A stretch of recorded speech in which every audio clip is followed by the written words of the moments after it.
Good morning. Thank you all for listening. Thank you all for visiting with us. Welcome to Bible study with Andre and Betty.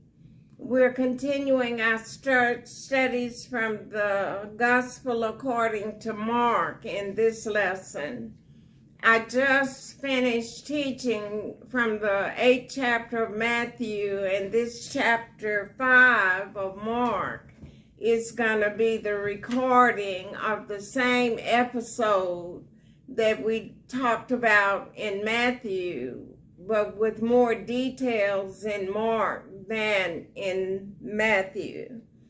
And so we're looking at the subject that demons have to be cast out, and they're cast out by the Word of God. So when we're sharing with people and we're witnessing to them, if they receive the message of salvation, then the devil is cast out of them at that moment, because the devil and the Lord cannot dwell at the same time in the same temple or the same heart.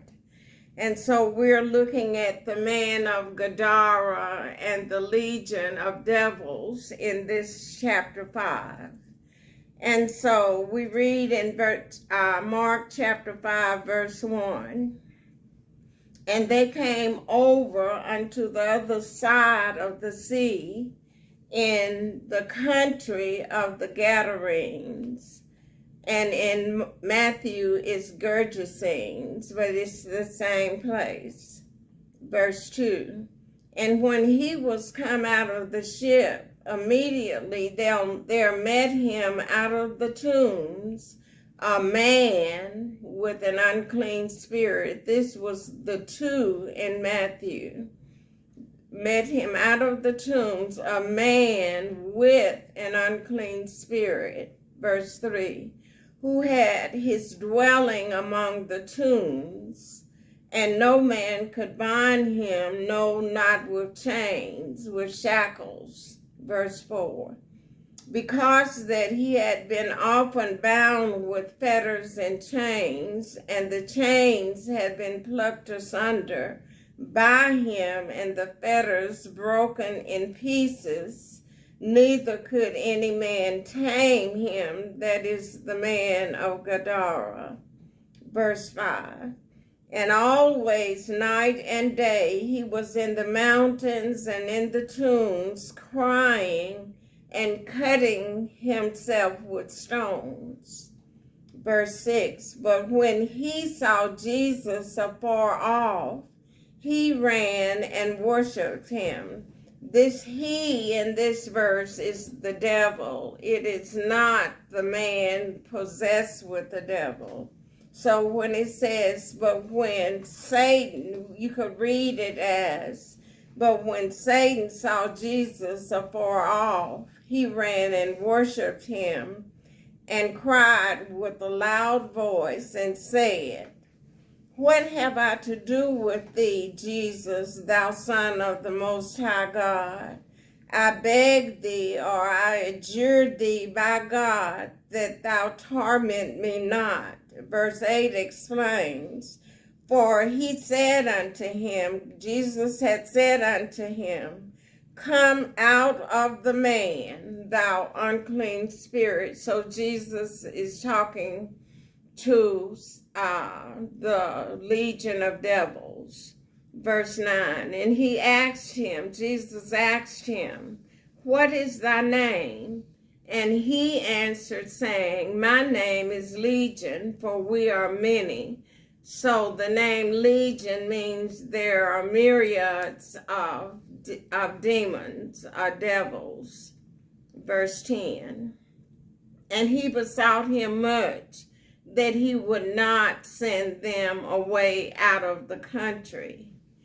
Now there was there nigh unto the mountains a great herd of swine feeding, and they were feeding, grazing, and all the devils besought him, saying, send us into the swine that we may enter into them.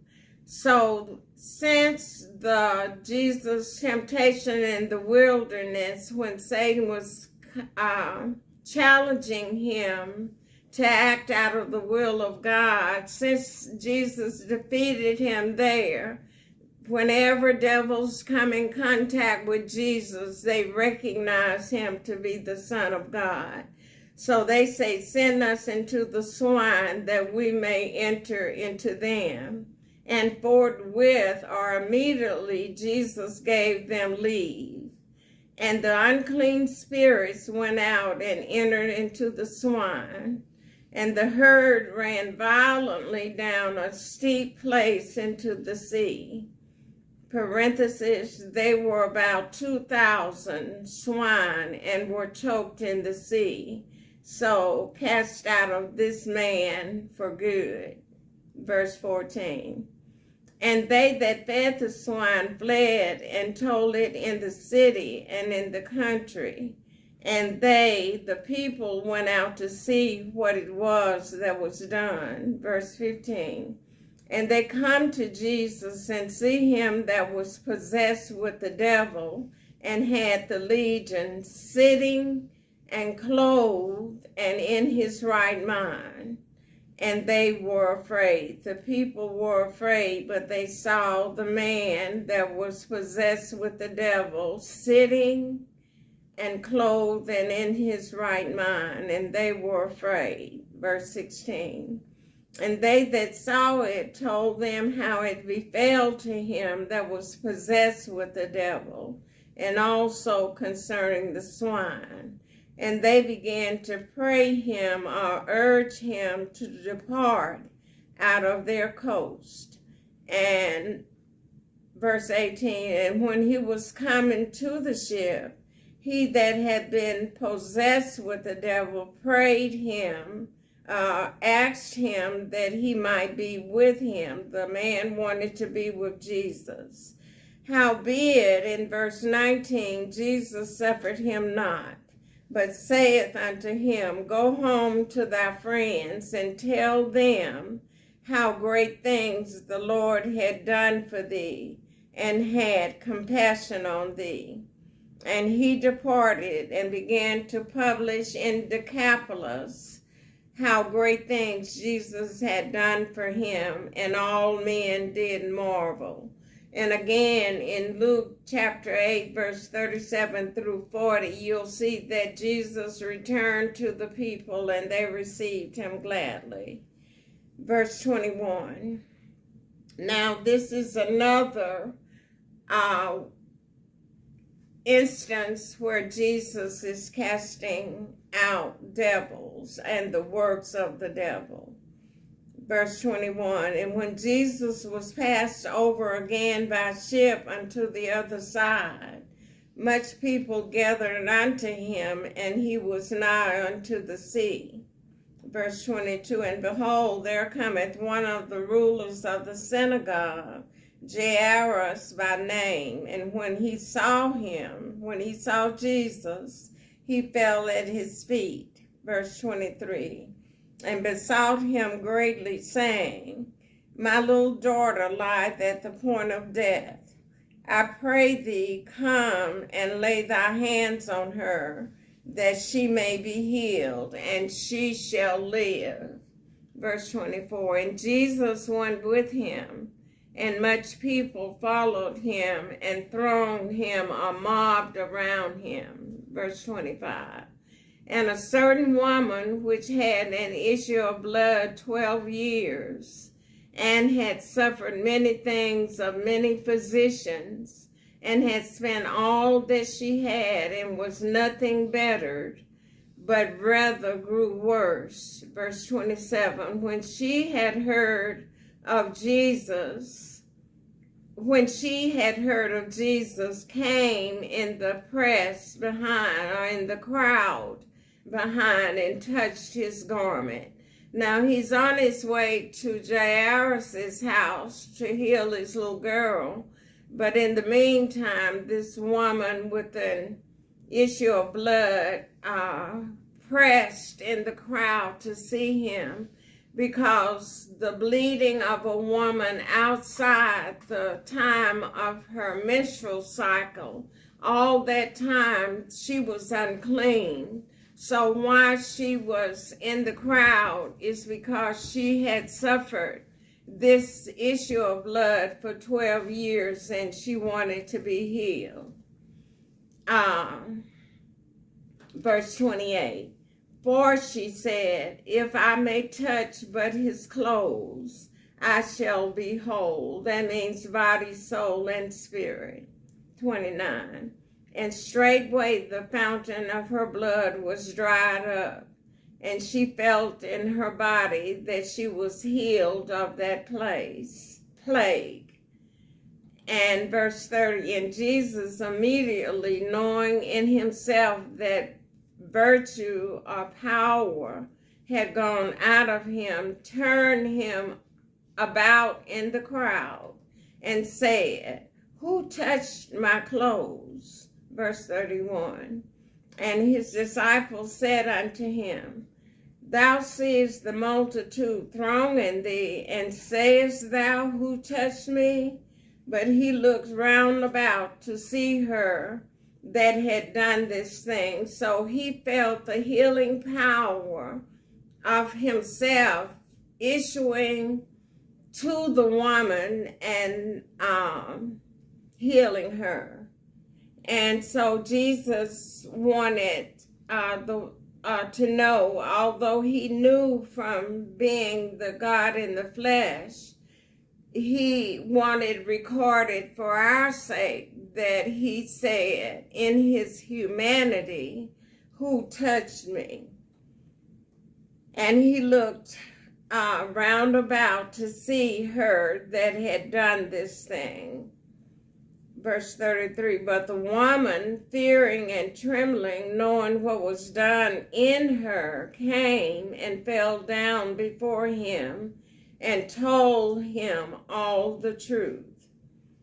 Verse 34, and he said unto her, daughter, thy faith had made thee whole. Go in peace and be whole of thy plague. So Jesus saw her faith in what she had done, and he healed her completely. 35. While he yet spake, there came from the ruler of the synagogue's house certain which said, thy daughter is dead. Why troublest thou the master any further? Verse 36.